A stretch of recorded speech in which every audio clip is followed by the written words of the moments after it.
Now, with all the very latest headlines this Thursday lunchtime, it's the ITV News.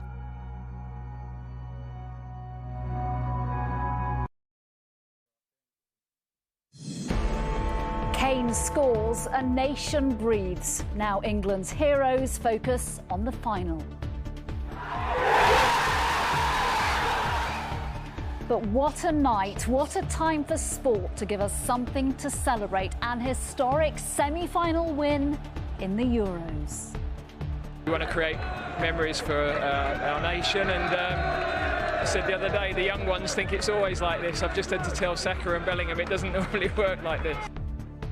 It really doesn't. We'll have reaction to the biggest night in Southgate's career so far. Gareth Southgate has done an absolutely outstanding job. A bank holiday for the rest of us on Monday? I think that would be tempting fate, Libby. Let's see what happens. Also ahead, tears of utter joy as one young fan gets Mason Mount's shirt. The magical moments after the final whistle. The green light given to amber holidays without having to quarantine for the double jabbed. And children can go too, plus. Really marvellous that you've been able to carry on over this pandemic. They've been wonderful. Well, ma'am, you're the one who's carried on. A royal return to the Rovers. The Queen is back on the cobbles nearly 40 years since her last visit.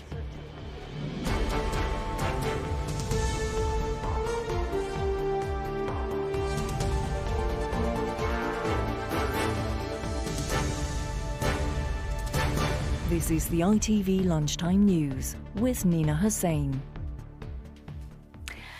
Good afternoon. How was it for you? Gareth Southgate's England has done the unthinkable, made it through to a men's final in a major tournament. It wasn't easy, it wasn't pretty, but in extra time they dispensed with Denmark.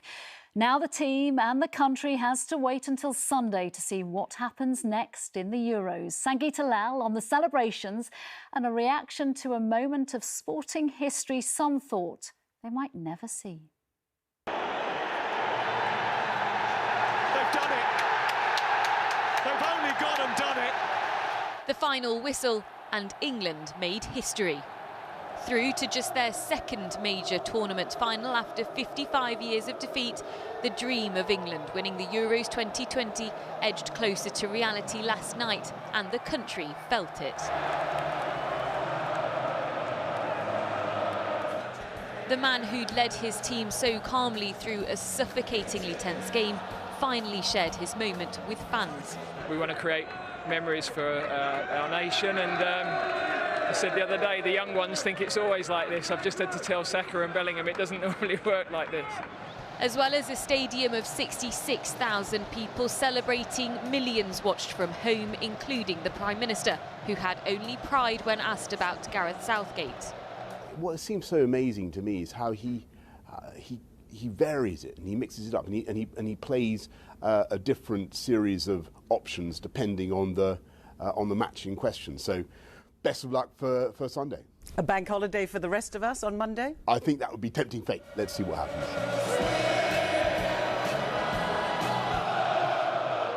Keen to not tempt fate too. Speaking after the match, defender Luke Shaw told fans they'd do everything they could to succeed on Sunday.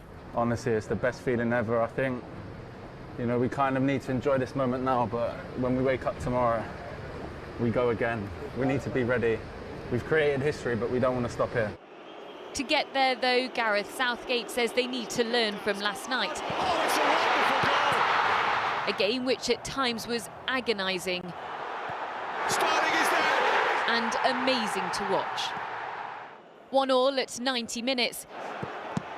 Saved, back In extra time, Harry Kane scored possibly the most nerve-wracking winning goal after missing a penalty kick first. In Manchester, fans flooded the streets, and Harry Kane made his hometown of Walthamstow proud too. Celebrations for some, though, have been tarnished today after UEFA has charged England after fans booed during Denmark's national anthem, and a laser was shone in their goalkeeper's face just before he stopped Kane's first kick. But no matter what, England will face Italy on Sunday, and for this NHS doctor, being able to watch his team at home is almost unbelievable. All the effort and the passion for following England over the years, it's for moments like last night, and getting to a final is just an amazing feeling. Obviously we've never seen it in our lifetimes. In 3 days' time, Southgate wants his team to be focused and fearless as they aim to win their first major trophy in more than half a century. Sangeeta Lal, ITV News. Well, as Sangeeta was saying, a tense game with little room for magical moments, but this one was one. The celebration after Kane scored that winner in extra time. Happy tears after the final whistle when this young fan was gifted Mason Mount's shirt. What a game to witness, what a souvenir for her to cherish. And it was a double celebration for Declan Rice. His brother's wife gave birth, apparently as the second goal went in. What timing. I'm joined now by a man who knows what it's like to score for England in a major tournament. Emile Heskey scored England's third goal against Denmark in their 2002 World Cup clash, which put England through to the quarterfinals. He joins me now. Thanks for talking to us again. What a stressful watch. How was it for you? Same as everyone else, we're just willing them to go and win that game, and then obviously having them going 1-0 behind. Fantastic free kick, to be fair, but they galvanised and went again, and in the end won the game. I couldn't watch Kane take that penalty properly like this, but boy, he rescued it, didn't he, a second later? Yeah, he did. He did actually. When you look at Kane's penalties before, he strikes the ball so well. But this one, I don't know if it was nerves, what it was, but he obviously didn't get great connection, and it wasn't his usual side that he actually takes. So it was interesting to see him do that. But then obviously the save from Casper came straight back to him, and he put it away, which was fantastic to see in the end. Wasn't it? Look, you mentioned the potential nerves, the pressure. How will Gareth Southgate be able to convince his team, the team, to forget the 55 years of hurt that everyone's talking about all of the time? They're going to talk about it more and more and more as we approach Sunday. To ignore how good Italy are and just to focus on one more game. I think he's approaching it the same way as he's approached the other ones, because again, they've just come in and they've all been calm, they've all been relaxed, they've all enjoyed the game and then all enjoyed the moment and took in the atmosphere. To have 60,000 in the stadium like that, we haven't had fans for a long time in the stadium. To have that many fans in the stadium cheering you on and getting you going, it doesn't really matter who you're playing against. It's phenomenal that they can actually have all them fans in there pushing them on and steering them to be the best. And will we see Gareth do what Boris Johnson has just mentioned? He's very confident about changing it when the game changes. So we saw, for example, Jack Grealish coming on and then quite quickly being taken off because it wasn't right for the time of that game where they needed to defend. He'll do that again, will he, do you think? Yeah, and you've got to take your hats off to him, because that's a big decision to take someone like Jack Grealish off, bring him on first, not starting first, and then bring him on and then bring him off. But again, he knows what he's doing. He's showed that time and time again. I think Raheem Sterling has been fantastic, even towards the end of the game, where he had so much energy to still go and still take players on and still be a thorn in the side. Everyone's just willing them on, and I think Gareth knows exactly what he needs to do and how to do it. Look, many of us have never seen this in our lifetimes, including yourself. Even just getting through to the final is what the country needed right now, isn't it? 100%. Again, if you'd asked everyone at the beginning, when you were asking everyone at the beginning of the tournament, I think they were just happy to be there and possibly looking at a quarter-final. But no one really wanted to put too much pressure on. But now they're there, everyone's saying, we've got to go and win it. Emile, enjoy the night. Let's hope we can chat again soon. Thank you so much. Thank you. Well, the urge to attend Sunday's final means tickets are, of course, in really high demand. Google reporting a 10 times increase in searches for them last night, just after the final whistle blew. Our reporter Joshua Stokes is at Wembley for us this lunchtime. Joshua, what hope is there of getting a ticket to this historic clash?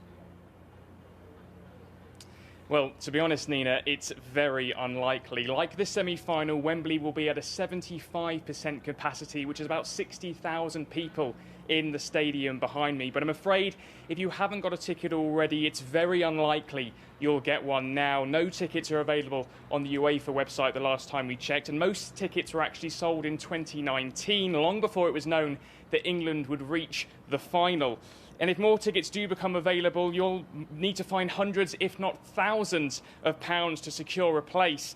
As for this weekend, we can expect the majority of people will be flocking to pubs and big screen venues to watch. And on top of that, Downing Street has announced that pubs will be allowed to stay open for an extra 15 minutes on Sunday if it does, God forbid, go to those penalties. So an 11:15 closing time for pubs across the nation. And as we've seen, fans up and down the country have been flocking to these fan zones, and those crowds have been growing and building as England have been going further in the tournament. But of course, if you're home, you can watch right here on ITV, as we expect millions will be doing this weekend. Joshua Stokes, thank you. What a hangover on Monday, whatever the result. So for the lucky few who do have tickets, what might it be like to actually be there? Let's speak to a man now who had one of the best seats in the house when England not only made it through to a final, but won the World Cup. You may remember a report we did on ITV News back in March, where we showed digitally enhanced colour footage of that famous match in 1966, which had revealed the faces of a group of young scouts with a perfect view at the side of the pitch. That's me. Well, a few days later, we found out that one of them was Keith Waldron, now in his 70s. I'm delighted to say that Keith joins me now. Good afternoon. Did you enjoy or endure the match last night? Loved the match. It brought back memories. And I think I've just about settled the nerves now and can't look forward more to the game on Sunday. Is there anyone in your life that doesn't know that you were there in 1966? Probably. I mean, I had a number of emails after that last clip from people that never knew about it and didn't realise I'd been there, and the story of the chewing gum. But, yeah, my son, I mean, he said, if you need somebody to bring chewing gum on for Pickford on Sunday, he'll do the job. Do you still pinch yourself that you were there? I mean, how old were you and what was it like? I was 16, and at the time, I mean, I was looking for my favourite player, Jimmy Greaves, to be there, but Jeff Hurst was a fantastic substitute. The excitement was very different then. I was all about the players. Now I look at it and look at the team and the whole structure Southgate's put together, and I look at it in a different light. But let's just hope we win. But if we don't, we've done really well to get this far. Yeah, absolutely. Yeah, he's really pulled together a team of stars, hasn't he, who play well with each other and support each other. Can England do it again? Well, they've been pretty good. I mean, it's been a very comprehensive team performance, both on the pitch and off the pitch. And I'm hopeful, in fact, very hopeful. I'm raising a glass for them now. You really are. Keith Waldron, enjoy the run-up to Sunday. Thank you very much, and enjoy the match if you can. Thank you. Thank you. And Italy v England will kick off at 8 p.m. on Sunday. Coverage of that historic game begins here at 7 o'clock. To some of the day's other news now, and the big move to allow some travel to amber countries without quarantine has just been confirmed. It is all change. On July the 19th, for people in England, you do not need to isolate once you are home if you've been double jabbed or you are under 18. But you'll still have to take a series of tests, both abroad and on your return. With the details and reaction, here's our political correspondent, Romilly Weeks. Many of us had given up hope of making it to a beach where the sun might shine this summer, but now the government has let in a glimmer of light. From the 19th of July, UK residents who are fully vaccinated through the UK vaccine rollout will no longer have to self-isolate when they return to England. The requirements for green and amber list countries are the same. So, from the 19th of July in England, passengers returning from amber list countries who are double jabbed will have to take a test before they come home and a PCR test when they return instead of isolating. Children under 18 will not have to isolate either. If they're over 4, they'll have to take a single PCR test. Hotel quarantine for countries on the red list remains, but it opens up the possibility of travel to popular amber list destinations like Spain, Greece and France, depending on local restrictions. Anna O'Connor, here on the left, had already rebooked her family holiday once. She fears even without quarantine here, holiday destinations might still make travel difficult. I would say I've got 3 hurdles in the way of having a lovely family holiday. One is the return and not having to quarantine at home. 2 is having had the Covishield injection and France not accepting that as a fully vaccinated person. And 3 is our impending, case rate or infection rate rise that could see other countries giving us the red card. For the travel industry, it's some relief after a terrible 16 months. There are quite a few barriers still that we need to overcome to go away suddenly in the next couple of months. So no, I don't think it is going to save the summer, save the travel industry in the way people might hope it would. But I think definitely it's the right step forward. It's very welcome news, and hopefully for the autumn onwards, we can see brighter times. Many of us might still opt for the relative ease of the British seaside this year, and the Transport Secretary did warn that amber countries can still turn red. But it does open up the option of wider horizons that haven't been there for a very long time. Romilly Weeks, ITV News. Well, let's get some reaction from the Chief Executive of Hays Travel, Dame Irene Hayes. Thank you for talking to me today. The news many of your customers might have been waiting for. What difference do you think it will make? Oh, it will make a huge, huge difference. If you bear in mind that many of our customers booked their holiday in 2019 for 2020, and then, of course, we know what happened in summer of 2020. So they have put their holiday back to summer 2021. And I am so, so delighted for them. We have hundreds of thousands of people who are due to travel this year.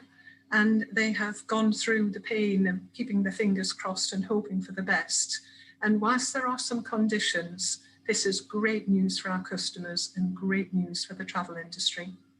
OK, let's talk about some of those conditions then. We know that you have to get private tests. So on your return to this country, a private PCR test. They're really expensive. Yes. That's going to put some people off. Have you also got some concerns that our testing centres in this country will be overwhelmed by demand? We're talking about a lot of people having to go away in the school holidays. Anybody that's got children of school age, there's a limited time.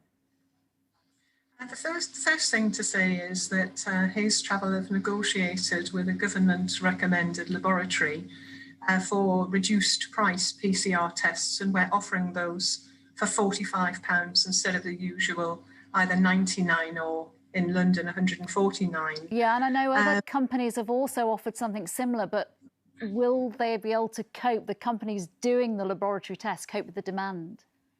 Yes, well, we've done some modelling based on our numbers, and our laboratory has expanded since we first signed off the agreement, and they advise us that they are able to cope with the additional demand. OK, and this point that Grant Shapps kind of said at the end of his announcement today, that an amber country that people can go to now if they are double jabbed or they've got children could still turn red. We are seeing case numbers rising in countries across the EU. What is your advice to people thinking of going to a country where cases are rising? OK, the first thing to do is to book with a reputable travel agent. And we have lots of them across the country. Get to know them and they'll get to know you. The second is to take insurance. Now, I think people think that insurance is really expensive, but our COVID insurance, which covers for medical assistance should you need it, cover if the customer or a member of the travelling party has a positive diagnosis while they're out there, or in fact if the country is put onto the red list. So our COVID insurance covers all of that, and our starting policy is from £11 a head. OK, So, we are going to have to bring it a close there just because we're running out of time, Dame Irene. I'm really sorry, but really good advice there to whatever travel policy you've got, really check the fine print to check what you're covered for. Dame Irene, thank you very much. Thank you. And there's more on this online, including a list of countries you'll soon be able to visit under the new rules. Head to itv.com/holiday news. Finally, this lunchtime, one of the most famous women in the world visits one of the most famous streets in Britain. The Queen on the cobbles in her first visit to Coronation Street in nearly 40 years. During her return, she praised the cast and crew for keeping the show on air during the pandemic. Here's Sangeeta Kandola. Stepping out to cheers on the covered cobbles of Coronation Street. This was a red carpet moment as the longest-serving monarch took a tour on the set of one of the longest-running soaps in the world. Good morning, Your Majesty. You brought the sunshine. Before taking a tour at the Media City UK site in Salford, the Queen was met outside the famous fictional pub, The Rover's Return, by long-standing soap royalty, who had some good advice. Don't walk on the cobble. No. Oh, no, don't do that. Don't do that. She is absolutely unique in the world, and we've got to look after her. She's always smiling, she's always ready for a laugh, she's absolutely charming, and she listens. She was twinkling her way through it. When Corrie first aired in 1960, the Queen had already had her coronation 7 years before. Her Majesty is said to be a fan of the show. It is, of course, not the monarch's first visit to the set. In 1982, she officially opened its then home at Granada Studios with Prince Philip, where the Queen met the then Queen of the Rovers, played by actress Julie Goodyear. Today, she popped back into the Rovers, which is inside a studio and not actually on the cobbles, and was greeted by an excited cast and crew. Today's visit was a meeting of two great British institutions and left smiles all round. Sangeeta Kandola, ITV News. Brilliant stuff. That's all from me and everyone on today's Lunchtime News team. Enjoy the rest of your afternoon. Bye-bye.